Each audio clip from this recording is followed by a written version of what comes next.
So good evening once again. We have already studied about our solar system, the sun and the 8 planets. Let's know further about our solar system.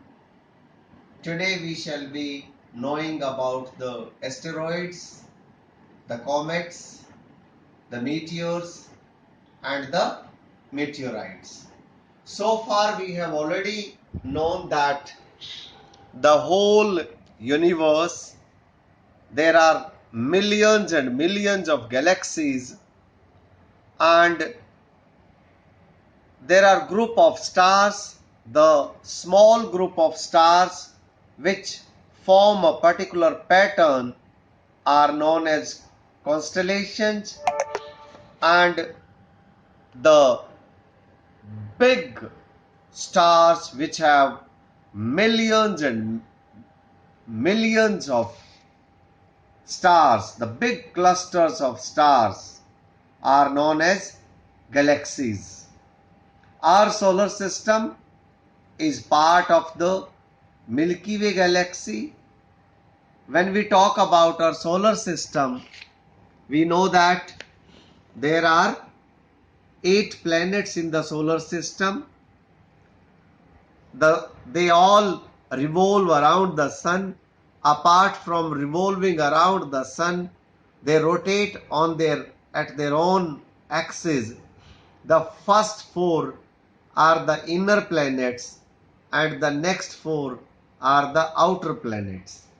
The Mercury takes only 88 days, whereas our Earth takes 365 days to revolve around the sun. When it comes to the rotation, the Mercury takes 88 days and our Earth takes 23 hours, 56 minutes and 56 seconds. The planets have got their satellites. Our Earth has got only one satellite, that is the moon.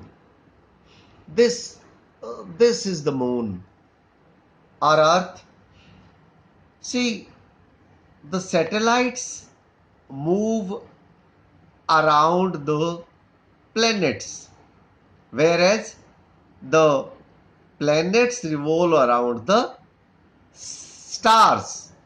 So our moon rotates around our Earth.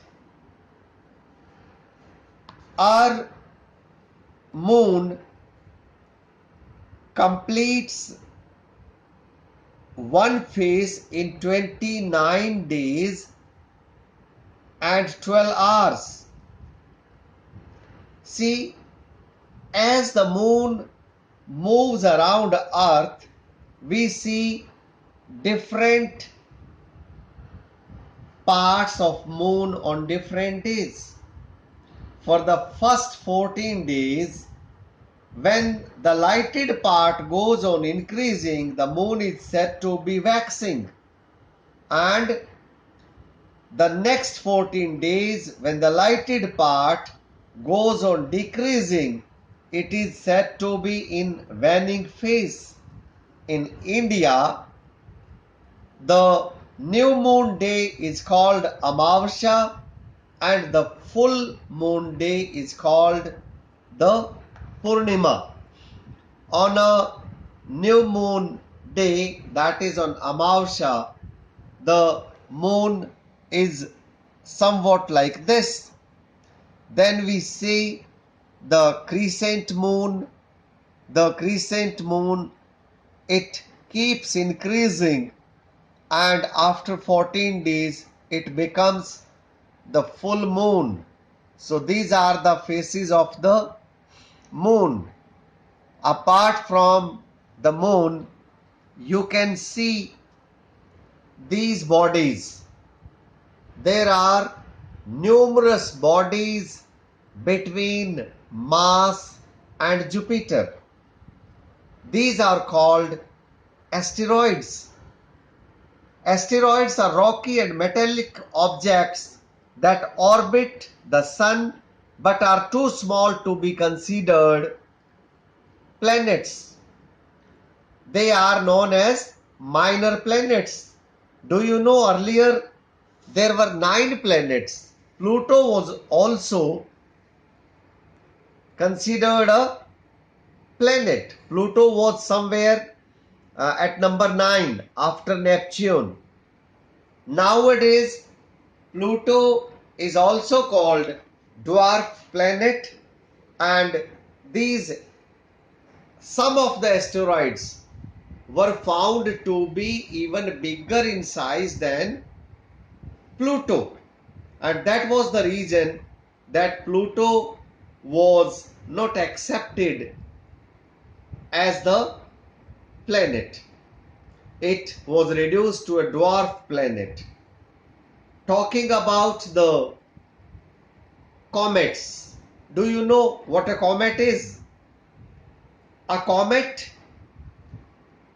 is known as a star with a tail because it appears so.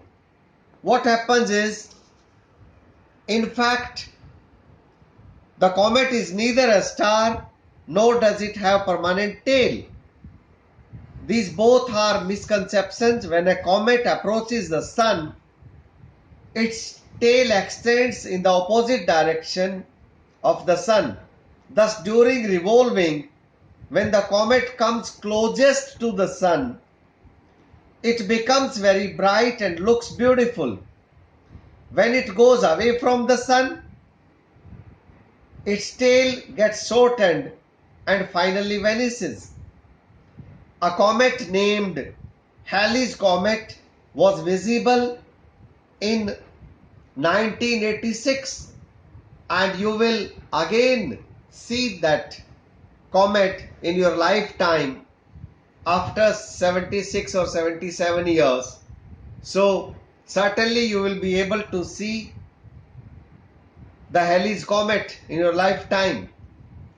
Let's talk about the meteors and the meteorites. Boys and girls, meteors are bits of loose rocks which float in the space. While revolving around the sun, meteors are dragged towards the earth due to the gravitational force of the earth. During the process, they become hot and attain a very high temperature and burn. As a result, a streak of light is seen in the sky, which is called a shooting star. Most of the meteors are completely burnt and get destroyed in the atmosphere. But if a meteor is very large, sometimes it doesn't get fully burnt. Its unburnt remains fall on the earth and they crash to the ground and create a crater. I'll show you a crater in the USA. The craters look like this. This is a crater in Arizona in USA, and meteors have many sources. Most of the meteors come from asteroids that are broken apart by impacts with other asteroids. So we have known about the asteroids, the meteors, the meteorites and the comets. And we also know by now that the meteors are also the broken part of asteroids. So keep revising, and for any doubts you may again come to me. Tomorrow I'll send you your questions and you will have to answer. Till then, it's goodbye from the Social Studies desk.